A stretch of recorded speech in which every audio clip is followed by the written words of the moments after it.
Hello children, I welcome you all once again to our political science class where we are going to deal with the fundamental rights that are given to every citizen of India by the Indian Constitution. In the first part of this video, we have already dealt with what are rights and why do we need them.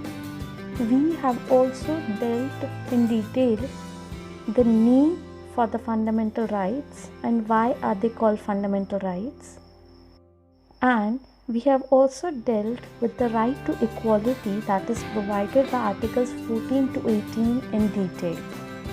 In our today's video, we are going to deal with right to freedom, which is provided by articles 19 to 22 of our Indian Constitution. See children, you must have often heard the quote, "Freedom is my birthright and I shall have it." And this statement of Lokmanya Tilak came into existence and its relevance after the Constitution was framed. There are basic 6 fundamental rights which Article 19 provides to every citizen of India. They are freedom of speech and expression, freedom to assemble peacefully, freedom to form any kind of associations or unions, to move freely throughout the territory of India, reside and settle in any part of India, and to practice any profession or carry on any occupation, trade or business. Besides this, the right to freedom also provides protection and respect of conviction through Article 20, protection in life and personal liberty through Article 21, right to education Article 21A, and protection against arrest and detention in certain cases by Article 22. Now these basic fundamental freedoms which Article 19 provides to every citizen of India cannot be claimed by any foreigner. They are provided wholly and solely to each and every citizen of India who is a born Indian. Coming to the first fundamental right, that is the freedom of speech and expression. It provides the right to speak and express one's opinion by words of mouth, writing, painting, pictures or any other manner. It enables every individual to express one's opinion or idea freely through any kind of communicable medium like print media or social media. It also provides freedom to hold opinions without interference and to seek and receive information and idea through any kind of medium. It is important and worth noting to note that the foundation of all democratic organizations lies under the realm of the freedom of speech and expression. Every citizen of India can use these methods to express themselves, that is images, writing, speeches, etc. Now coming to the freedom of assembly peacefully and without arms.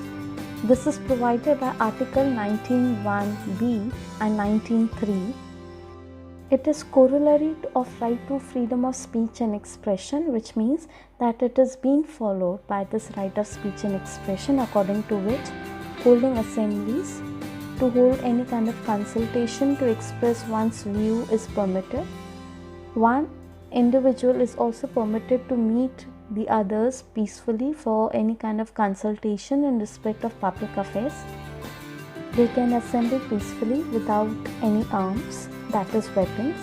State may even impose some reasonable restrictions in the interest of public order and integrity of India, and there is no citizen who is given the right to hold assembly on private property of the others. Next is the freedom to form associations or unions, which is provided by Article 19(1)(c) and 19(4).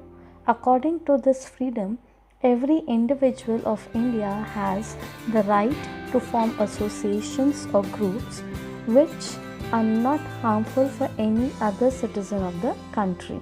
They can form these associations or groups for their personal interests, but they need to keep in mind the well-being and welfare of the others too. Next is the freedom to movement, which is provided by Article 19(1)(d) and 19(5). Now this gives the right to every individual to move freely in any part of the Indian territory, wherever and whenever they like. Next is the freedom to reside and settle down in any part of the country, which is given by Article 19(1)(e) and 19(6). According to this article, every Indian can live all over the country. They don't need to have any kind of permission or grounds from the government. This means that, for example, if I am born in Rajasthan, I have the right to live in any part of the country. Maybe if I want to go and settle down in Delhi, I can go and live in Delhi. I can even go and live in South, maybe Kerala or Tamil Nadu, according to my wish. For this, I don't need to seek the permission of the state government or even from the central government. Next is the freedom to practice any kind of profession or to carry out any occupation. This is given by Article 19(1)(g) and 19(6). Again, this means that there is no hard and bound restrictions on me to follow the profession of my parents or my ancestors. This means that it's not necessary that if my father is a doctor, I also need to be a doctor, or a teacher's son need to be a teacher. I have the right, being the citizen of the country, to practice any kind of occupation or profession according to my choice. Nobody can force any profession on me. Another is the freedom in respect of conviction for offence, which is given by Article 20. According to this, the constitute limitations on the legitimate powers of the Parliament.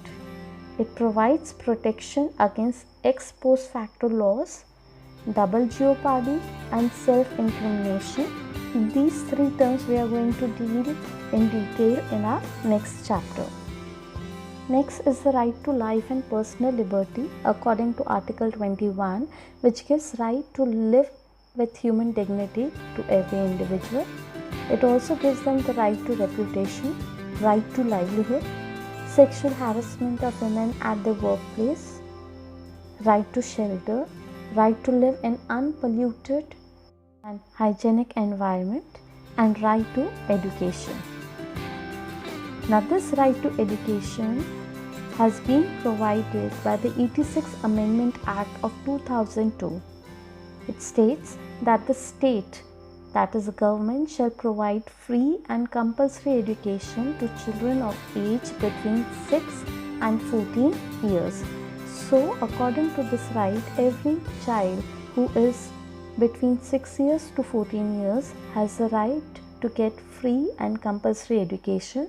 For this, the government not only starts with the governmental schools, but it also provides them with the stationery and the free of charge education till the age of 14, so that each and every child of the country is literate as well as educated.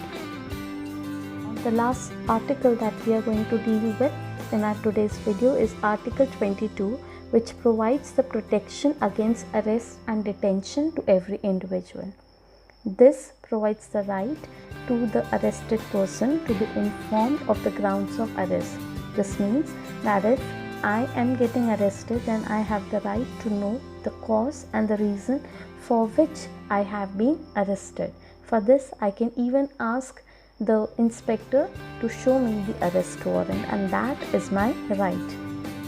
It also provides the right to every arrested person to consult and to be defended by a legal practitioner. That is, if an accused has been arrested, then in that case, he has the right to inform his family members or his friends, and even to consult any lawyer in order to defend himself. Next, it gives the right to be produced before the nearest magistrate. and this has to be done within the 24 hours of arrest.